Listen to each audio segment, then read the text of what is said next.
Bandeko balandi ya Congo Millennium kopesa bino penza basango tope kolobela bino mai mazali kolekana na mboka ezali penza devoir pour na biso yango wana équipe mobimba ya Congo Millennium to se déplacer tozali awa na cour constitutionnelle pour na kosolola mai matali invalidité ya bayo penza baponaki te bakene na maponomi batiaki bango penza moi kal balobaki te moi lekana ezali te il s'agit ya patriarche Antoine Gizenga ezape na mwana mboka Jean-Pierre Bemba ezape na président Adolphe Mozito na bayike boyebi kasi tozali penza awa tolobisana no baye ya palu comme ça toko se retrouver après pour la conclusion ya émission la biso tolanda Bote maman toko eba kombo na yo kombo na ngai camarade Mukoko nazali militante ya palu nazali directrice nationale à mobilisation balongoli kombo le patriarche na liste ya bayo bazali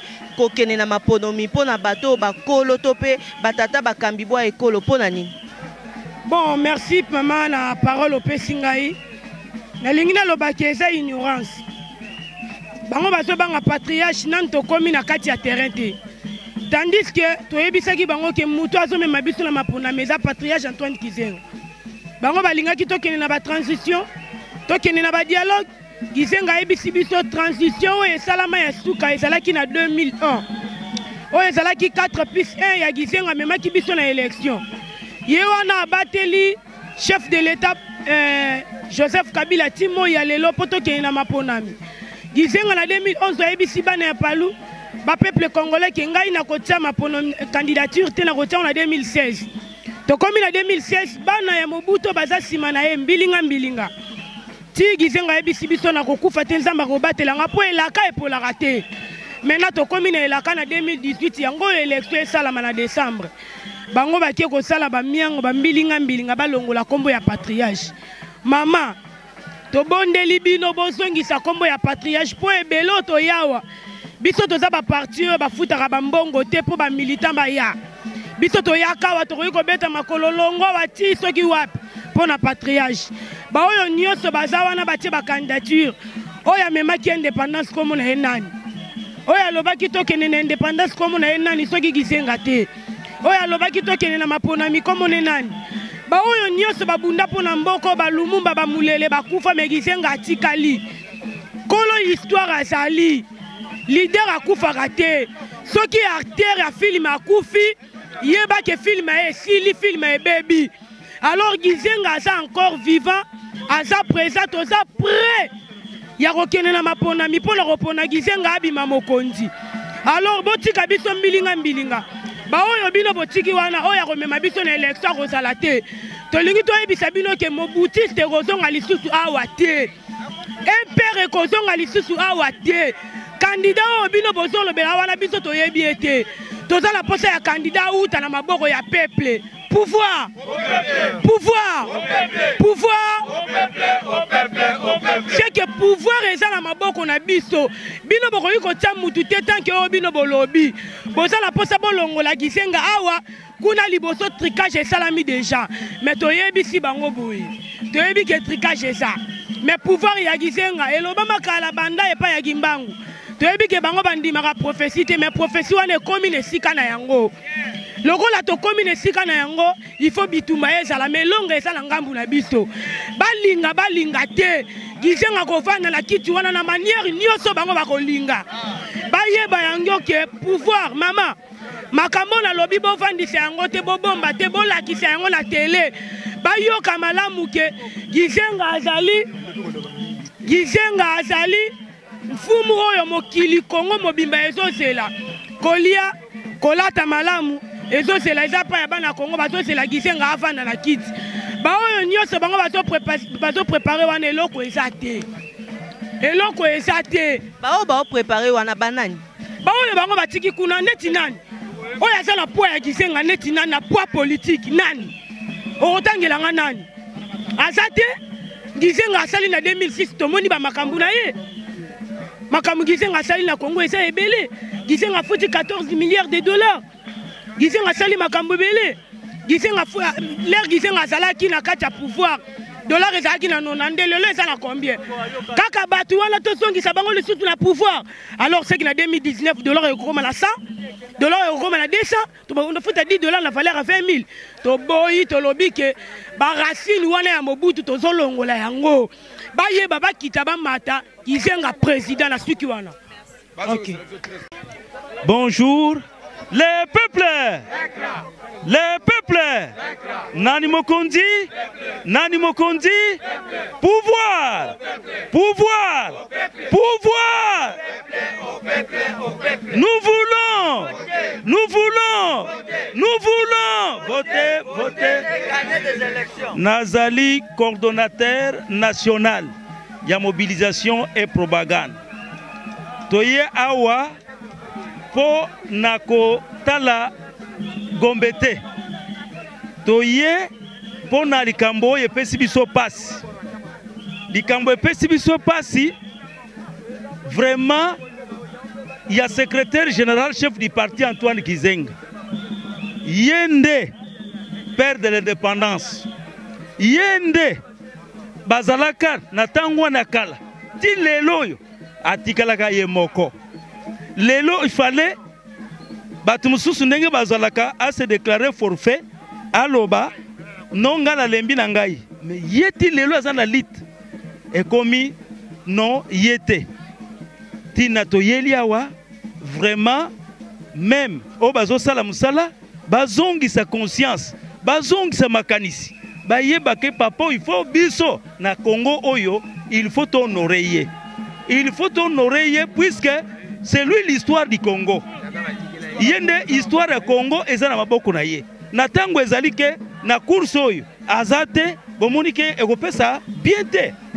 Mutu nyonso akozala très mécontent. Ezali parti moko ya ordre, parti ya discipline. To yawa na ndenge ko réclamer basala musala malamu bazongisa ye ba valider ye puisque il est valable.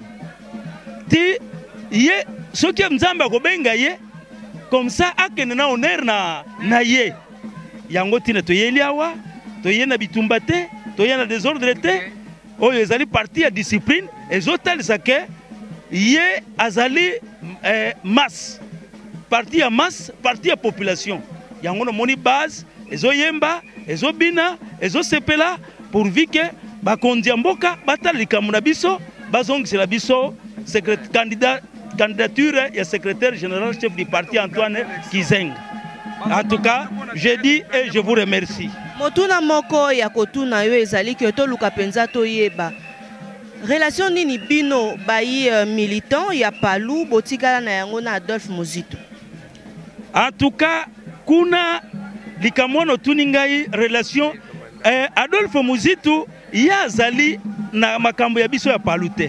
Mais ye pe azui kokoso pona palu te kokoso ezali te ye moko pe alobaki alimbulaki yango alobi palu azali palu ye pe azali ye mutu na mutu azana ndonga mutu na mutu azola na nzela na ye kokoso ezali te conflit ezali te ye azotambola na ndenge na ye palu pe azotambola na ndenge na ye palu bozoliki ate soki penza ba valider makambo bino boye koluka na cour constitutionnelle te.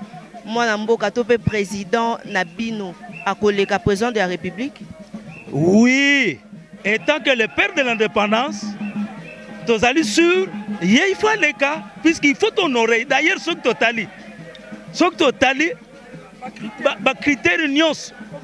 Oyo ya banda ndenge ba honora nani oyo Afrique du Sud Nelson Mandela.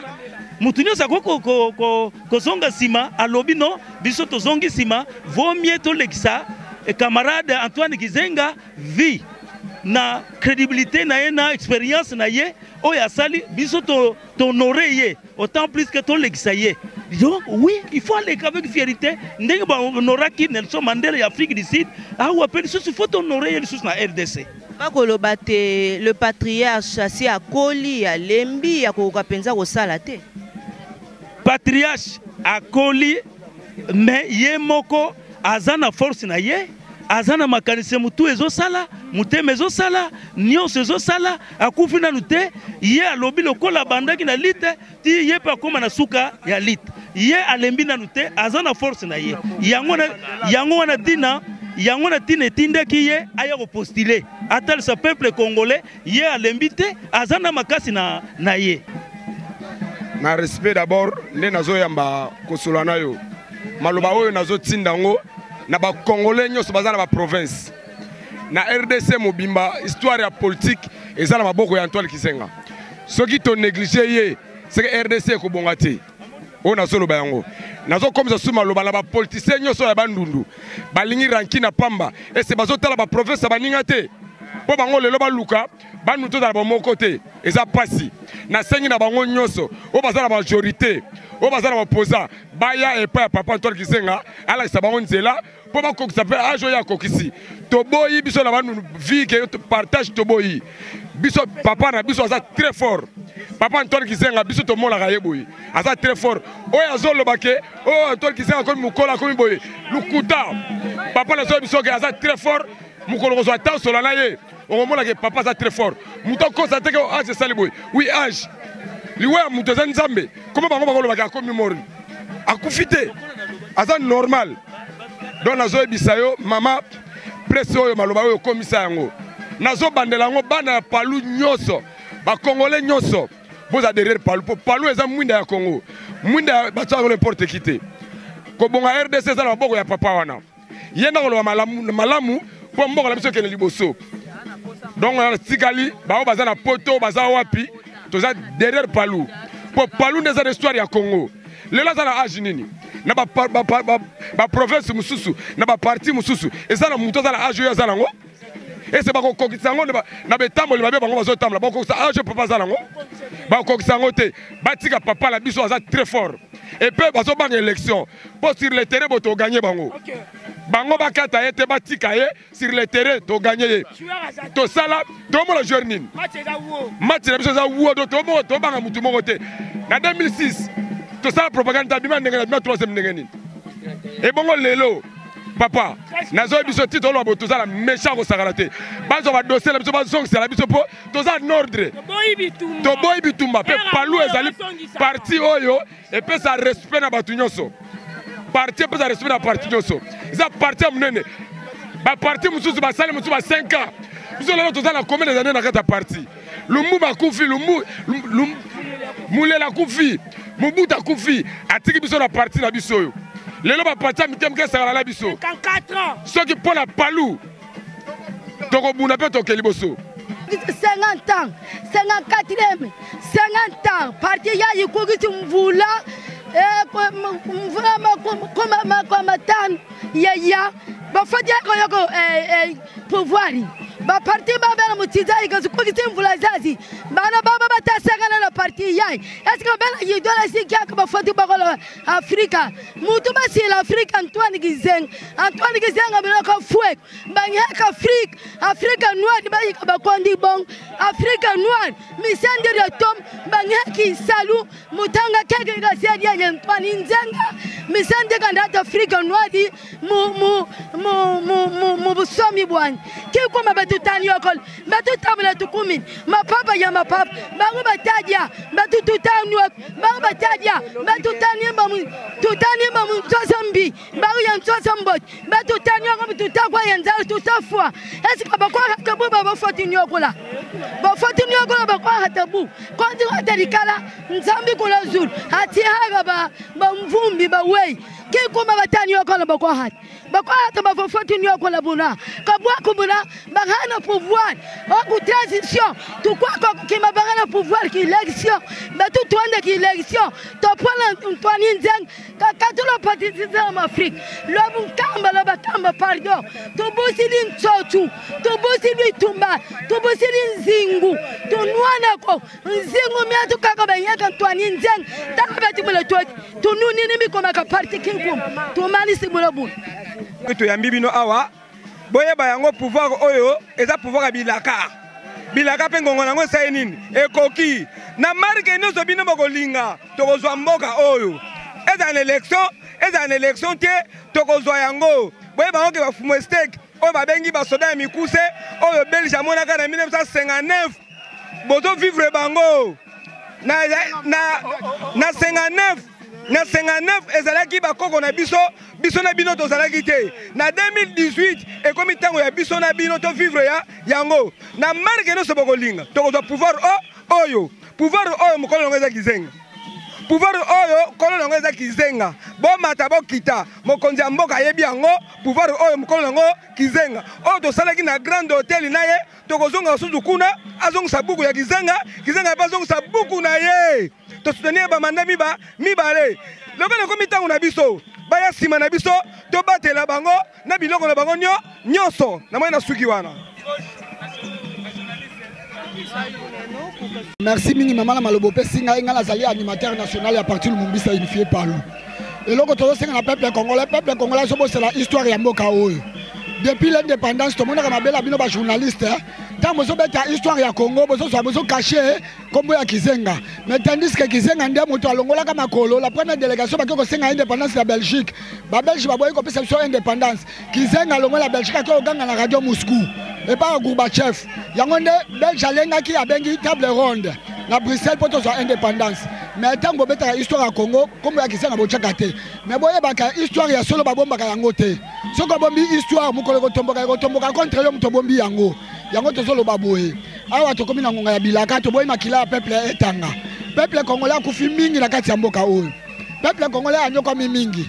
Kizenga nde mutu alingaki ba election ko talaka cha mboka oyo. Mobutu alingaki election te. Kabila le père ya alingaki election te. Joseph Kabila comme président en 2001 azui makanisi pa ya koko na ye. Koko na ye memie na dialogue pe ba sali référendum mutu asali yango Kizenga. Soto landi ba leader mosusu ba baki non. Ma pour la te. Mais Kizenga le peuple congolais dit ma oui et puis ça son dialogue na belle ya ba election. Yango pe ça son dialogue na élection en 2006. To na course 33 candidats 32 sur 1. Donc nous sommes là pour Kizenga. Mais la maille la bangouya boko Kizenga zui place à 3e. Avec ma première ministre. Premier ministre Kizenga bimaki. Bino moko bolanda ki bosaki ba étudiant. Kizenga futi ba étudiant bourse. Kizenga bengi ba chinois ba ye awa. 5 chantiers ba bongisi ka mo banzela. Bon, Kizenga kaka bango ba politicien munyato bazo finga Kizenga o akomi mpaka Kizenga lobaka te. Kizenga talité na songi sima la ko organiser parti na ngai. Azu ya dofe musi to ache wana. Lelo élection la 2011 Kizenga lobinga la kopesa candidature te. Tozo soutenir le chef de l'état Joseph Kabila. Peto yoka ki maloba chef la biso to soutenir Kabila comme deux mandats. Awe comme tour ya Kizenga et comme nyamu boye. En tout cas to lingi des ordres to lingi makila peuple congolais tangate na malembe nyonso bazong sa candidature à patriarche Antoine Kizenga.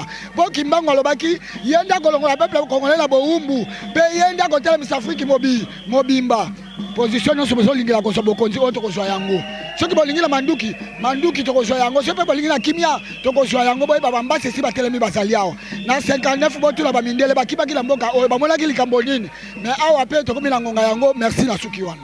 Merci. Ok. Mbote papa. Mbote mama. Tomoni penza yo ozobina penza boye na esengo ko balongo libino yo ozobina. Bon, nazana esengo pona nini pona yebi que balongo tolongo mais tolongo te tosakaka. Mais eloko moko na lingala yebisa ba peuple congolais avec tous les regrets possibles ezanini.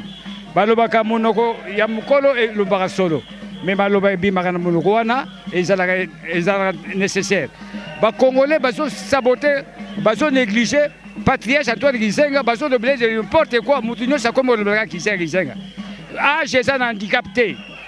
Ah, j'ai un handicapé. Abanda qui na bu jeunesse, ti azo koma na ajo ya zana ngolelo, azo bodanga pour intérêt na biso.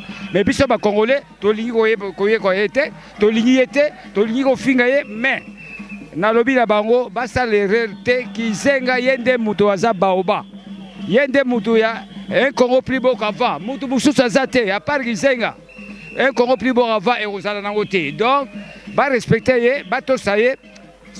Attention que na vote, ba tunyo se ba voter Kizenga. Et là on a lingana senga na peuple congolais yango wana. Awa pesa ki ba étudier bourse. Nana ozo pesa ba étudier sur bourse. Abakisa ki biso ba fonctionnaire bon. Banda longwa ata mutu azo bakisa fonctionnaire bon côté, ba étudier bourse et katana. Alors pour bourse zongo il faut Kizenga zongo. Merci. Merci Nabalantignon sur Congo Millennium. Nous voilà arrivés pratiquement à la fin de notre émission. L'invité, Lelo Toyambaki, les invités. ba militant to pe ba combattant ba adepts ya Antoine Gizenga bango penza ba e ba mesene ba sepela kite ba loba na micro na biso ya Congo Millennium to yoka bango mani bazaki na yango ya koloba kasi penza tozali na esengo na bino bandeko na biso ba bolandaka biso ba internautes et surtout penza ndenge bozali ko s'abonner toujours massivement to loba koni na conclusion à makambo. Est-ce que mon kondi moi ekolo à décevoir Antoine Gizenga parce que le lenge to ko kakate ba soutenir qui mais lelo abalukeli bango à suivre na mikolo mizali koya. Merci na bino nyonso ba ebomeseni kolanda biso.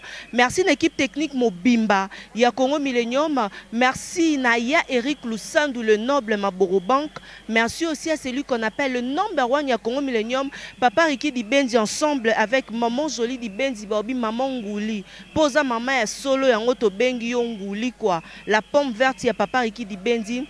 Merci aussi à Nicole Batafé pour l'invitation. Également aussi à Yakato Bofenda, je suis de cœur avec vous. Et pourquoi pas aussi remercier Paulin Polécha, champion à Magouche Ipon sec et indiscutable. Bobby sécurité. Na kin la belle, donc si on a besoin de sécurité, il y a normal, donc il y a logique, il y a bien. Balobi vraiment mingi mikolo penza Golf One sécurité de Makambu. Golf One Security, yangonde makambo ensemble avec ADG Bambou, Masolo Tokos Nandenga Mukiete.